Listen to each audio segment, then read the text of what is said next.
సుమతి శతకంలో చెప్పినట్టు మనందరం ఏమనుకుంటామంటే, అంటే బలవంతమైన సర్పం కూడా చలిచీమల చేత చిక్కి చచ్చిపోద్ది అంటారు.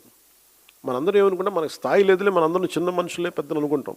ప్రతి ఒక్కరు ఈజీగా మాట్లాడేయచ్చు అనుకుంటాం. కానీ ఇలాంటి ప్రతి వ్యక్తి ఈ మధ్య మీరు చూస్తా ఉన్నారు కొంచెం కాక్రోచెస్ అనే ఇదిగోండి అని నాకు సుమతి శతకం గుర్తొచ్చింది. అంటే చాలా చిన్నగా కనిపించే క్రిమి కీటకాలు కూడా, చిన్న చీమలు కూడా ఒక బలవంతమైన సర్పాన్ని చంపేస్తాయి అన్నట్టుగా చిన్న చిన్న ఆలోచనలు ఇండివిజువల్ వ్యక్తులు వీళ్ళందరూ కూర్చొని మనకి సరైన దేశం తాలూకు గాఢతని కానీ తీవ్రతని కానీ దీని తాలూకు లోతుని అర్థం చేసుకోకపోతే చాలా డివిజివ్నెస్ యాటిట్యూడ్తో మాట్లాడి దేశం తాలూకు సమగ్రతని బలి చేసేయడానికి ఎప్పుడు శక్తులు సిద్ధంగా ఉంటాయి. అలాంటి ఆలోచన ప్రవాహంలో మనం చిక్కుకోకూడదు అన్న భావన తెలియజెప్పడానికి ఈ ఢిల్లీని వేదికగా పెట్టాం. అయితే చాలా కోట్ల మంది చిన్న చిన్న ఆలోచనల వ్యక్తులు కూడా కలిస్తే అది మంచి కావచ్చు, చెడు కావచ్చు, చాలా బలమైన ప్రభావాన్ని సృష్టించగలరు.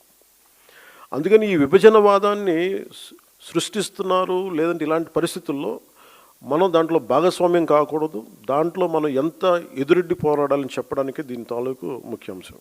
సో మిమ్మల్ని అందరినీ ఇక్కడికి ఆహ్వానించడంలో నా ముఖ్య ఉద్దేశం ఒకటి, ఒక బాధ్యత గల రాజకీయ పార్టీగా ఈ ఆశయాన్ని మరింత స్వాతంత్ర్య స్ఫూర్తిని ముందుకు తీసుకెళ్ళటం, మన ఫౌండేషన్ ఫాదర్స్ని గౌరవించడం ఈరోజు ఈ సమావేశం యొక్క ముఖ్య ఉద్దేశం.